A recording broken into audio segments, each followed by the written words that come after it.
Hello everyone, in this video we will talk about the second part of chapter 3, the data visualization. So first of all, let me create a new R script. And then I'm going to type the topic here, data visualization part 2.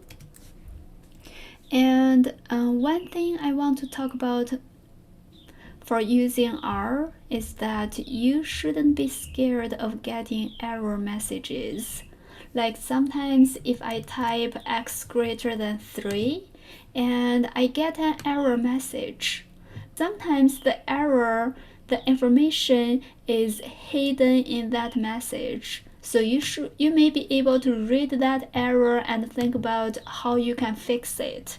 For example, this error message saying object x not found because I typed x greater than 3, but I haven't defined my x variable. So what I can do is that I may define x equals 5, and then I run x greater than 3, and that's a logic check. So I'm getting true in the output. So that's how you are going to use the error message to think about what the problem is and how should I fix it.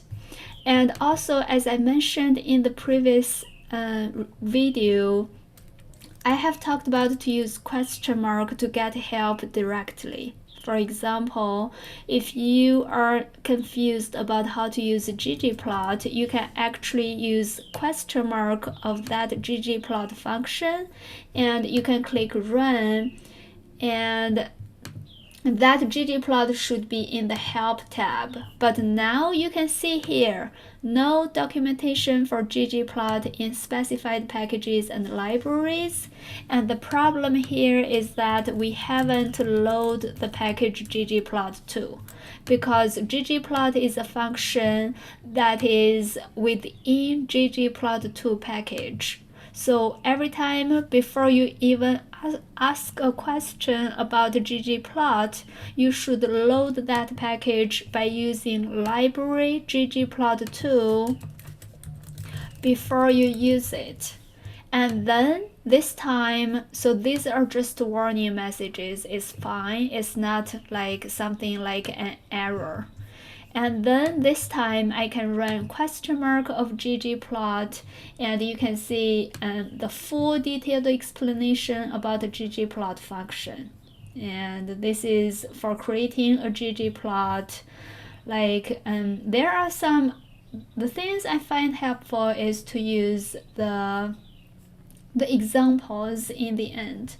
Like for this example, it actually showed you create a new data set and how to use that dataset to create some graphs. So you may just copy and paste those code examples and run them to get a sense about how this function is used.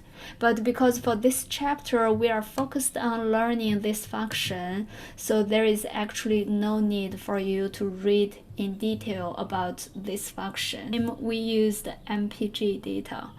So I can put the MPG data here by using data function. You don't necessarily need to do that because MPG data is a data set within ggplot2, so you can use it directly.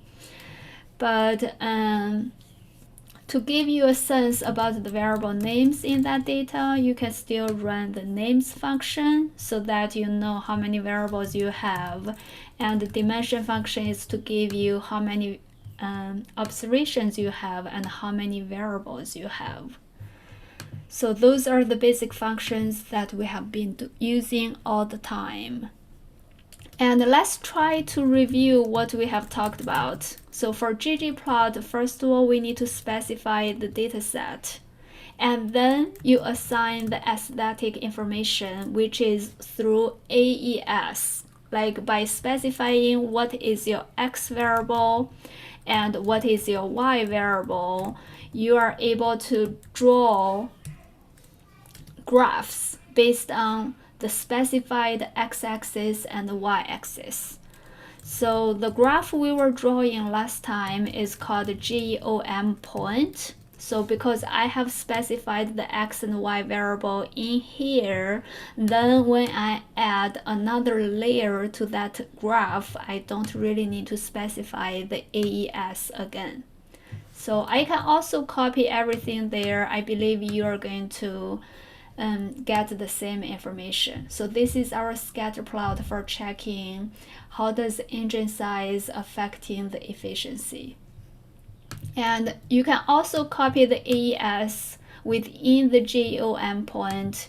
You will get exactly the same graph because whenever you don't specify that information, it will adopt the information that you specified within the ggplot function. So this is the graph that we draw, which is a scatter plot. And we also talked about adding a color to the graph. So we talked about a scatter plot with colors from the class of the car, so that we know like how does this relationship change according to different class of the car. And what you can do is to just copy everything here, but you may also specify color equals class, and then you can run that so that you will get a colored scatter plot. But what you are seeing is you are seeing the scatter plot according to different colors, so that you can see like you can get a sense like how does engine size affect the fuel efficiency for different types, different car class of the cars.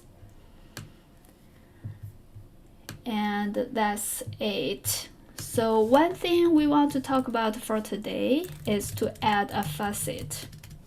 So this is like instead of putting all the information in a big picture, what if we can split the information, right? With all the information in there, I want to make a small clean graph for each class of the cars and to show the relationship of this displacement and HWY. So let's try to do that. So first of all, we still need to specify the data set. And secondly, we still have the same x variable and y variable. And then we are still doing the scatter plot graph. So we are trying to use dots to visualize the data records we have. And also you can add another layer which will help you to split the dots into several small pictures according to the class. So to do that, we are using facet and line wrap, and we are using tilde class.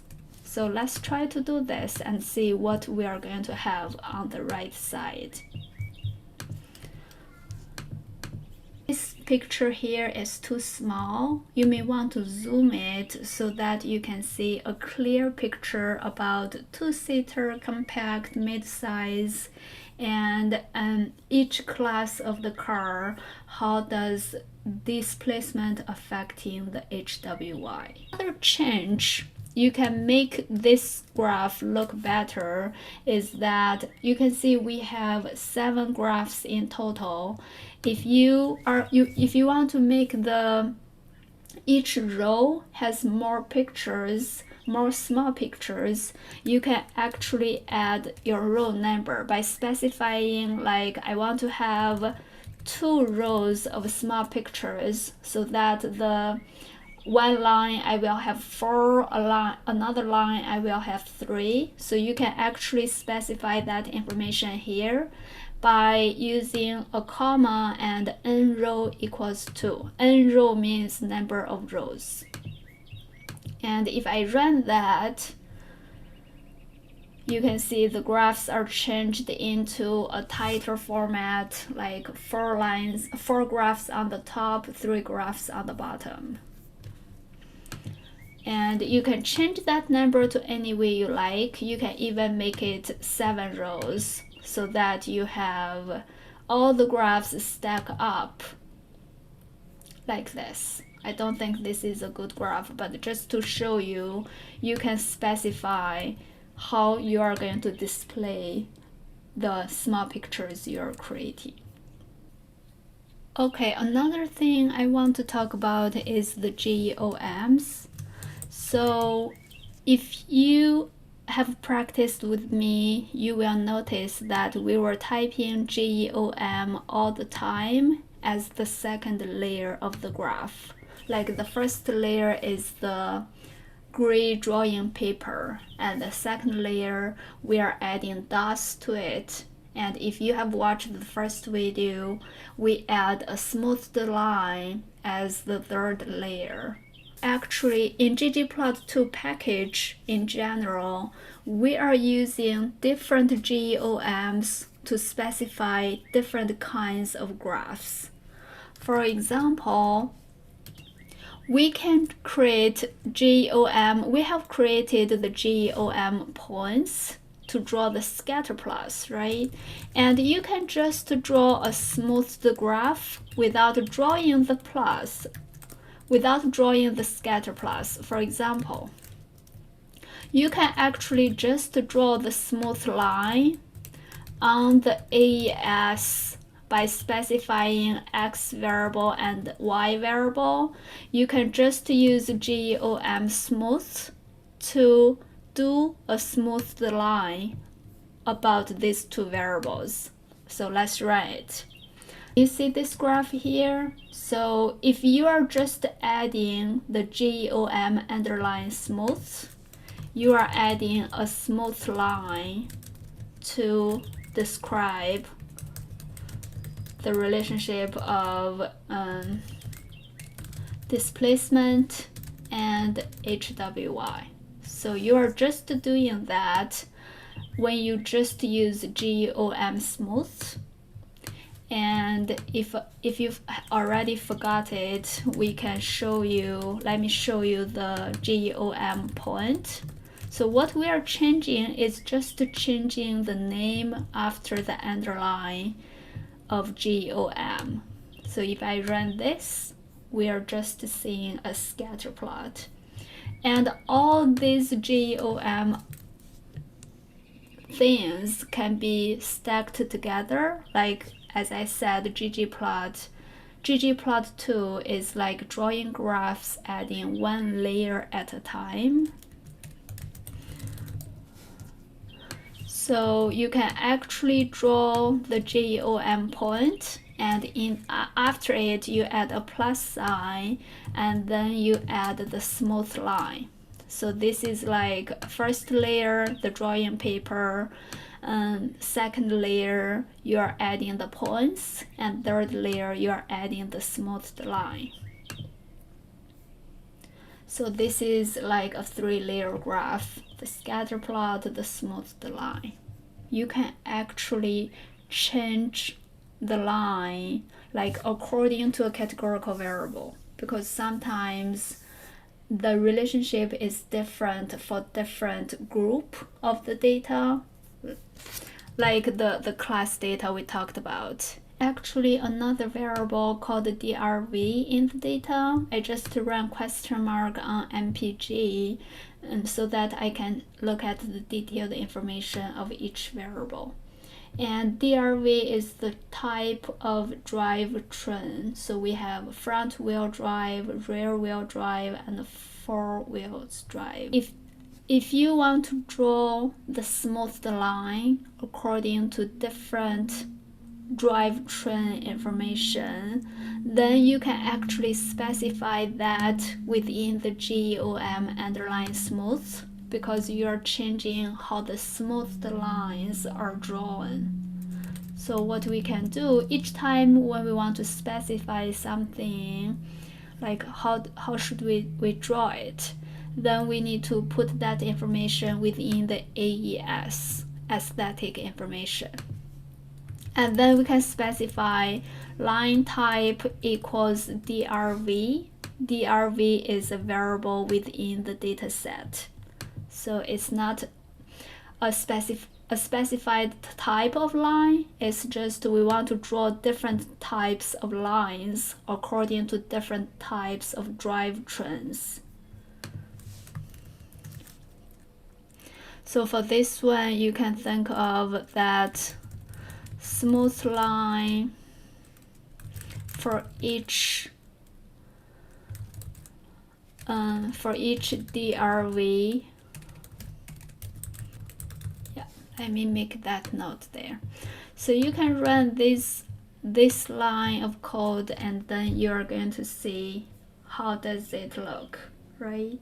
So we actually have a very clear graph showing us, like for the four-wheel drive, we have a very smooth line for the relationship of the two variables there. And for front-wheel drive, we have the short dashed line. For the rear-wheel drive, we have the longer dashed line. So you can see there are some up and downs around the line. But you can clearly see how different they are for different drivetrains of the car. DRV is a variable in the dataset. So what I'm going to do is that I'm just going to copy the two lines, and I'm going to specify the color equals DRV, not the class right now. So we are more interested in how does the drivetrains affecting the relationship of the displacement and HWY. So let's run this and see. So what I did is that I just add one more information in the aesthetic by specifying the color equals DRV. So you can see the graph is like this. So I only changed the color. So looking at this graph and the graph before, the previous one we only have blue.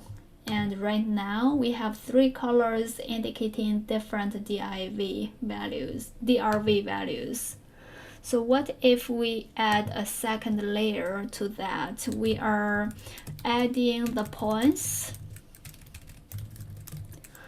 and then we are adding the smoothed line. So we can run this. But don't forget the plus sign, because ggplot2 is using the plus sign to stack up all the information so that you are drawing one graph. You are connecting each layer together.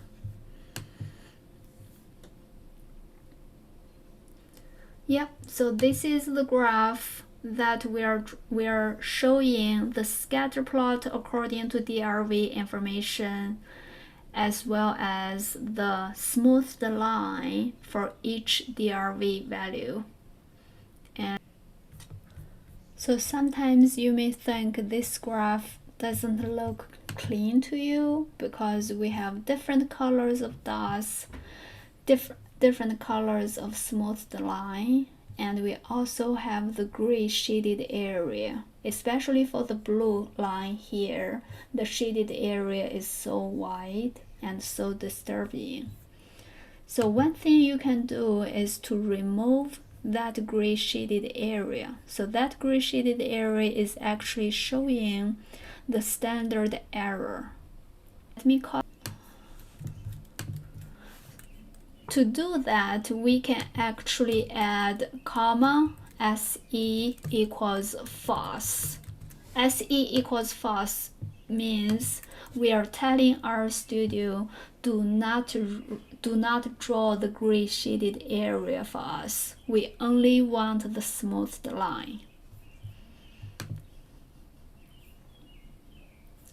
See, this graph looks much better.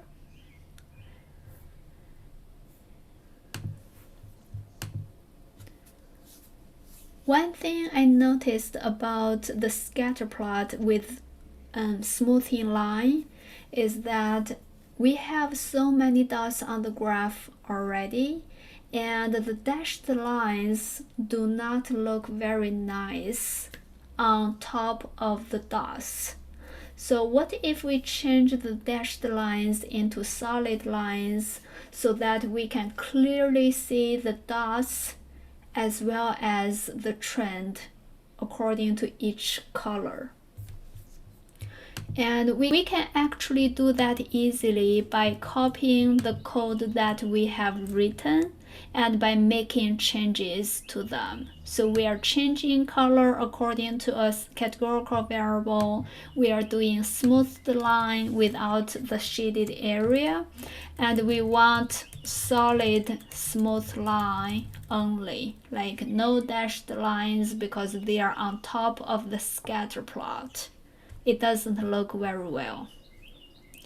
One thing we can do is to just delete that aesthetic information. Remember, we specified the line type according to DRV variable.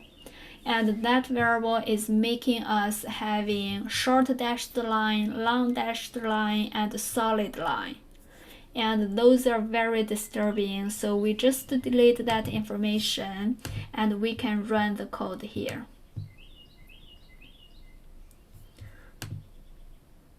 So this is the graph we are getting.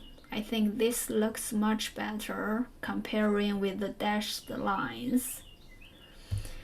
And from this, you can also clearly see the pattern. Like we are drawing the scatter plots showing all the data that we have collected in. And the smoothed lines is showing the general trend without being disturbed by all the detailed dots in the graph. So you can actually see both information in this one graph. And that is about it. Thank you.